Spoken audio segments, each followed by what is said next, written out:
Bonjour à tous, aujourd'hui je vous propose de parler des différentes couleurs de la magie. Dans les ouvrages et sur internet, on trouve un petit peu de tout et notamment les différentes couleurs de la magie. On aurait la magie blanche, la magie noire, la magie rouge, la magie verte et j'en passe.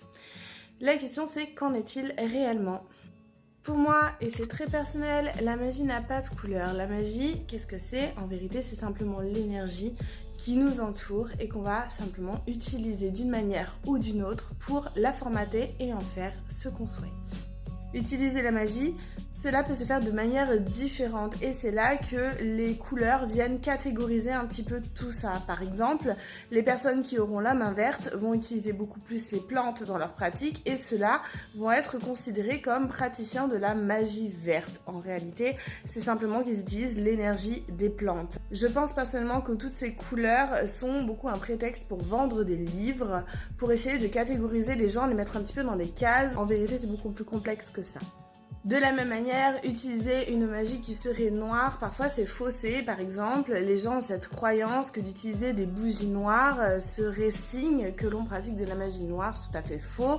La bougie noire est un symbole de protection extrêmement efficace qui n'a rien à voir avec la magie noire. Alors effectivement, en magie noire, on va utiliser des bougies noires, tout comme on peut également utiliser des bougies rouges. Ce n'est pas pour ça que l'objet en lui-même est synonyme d'une magie d'une quelconque couleur. Il faut essayer de sortir un petit peu de ce carcan que nous mettent les mouvements New Age de la magie qui sont tout à fait hors sujet. C'est pour ça que le plus simple, lorsque vous essayez de vous éveiller à une pratique ésotérique, c'est de voir quels sont vos ressentis et quelles sont vos attirances. J'entends par là, est-ce que vous êtes sensible plus aux plantes, plus aux pierres ? Peut-être avez-vous un attrait particulier pour un élément en particulier ou pour un astre. Par exemple, la magie lunaire est extrêmement forte, est extrêmement puissante et influence énormément nos vies de sorcières. Tout ça, ce sont des choses à prendre en compte et il n'est pas nécessaire pour cela de vous catégoriser sous la bannière d'une couleur de magie. Parce que du coup, vous allez vous fermer à beaucoup de choses tout simplement. Et n'oubliez pas que le monde n'est pas manichéen, il ne s'agit pas des gentils d'un côté et des méchants de l'autre, du noir d'un côté et du blanc de l'autre.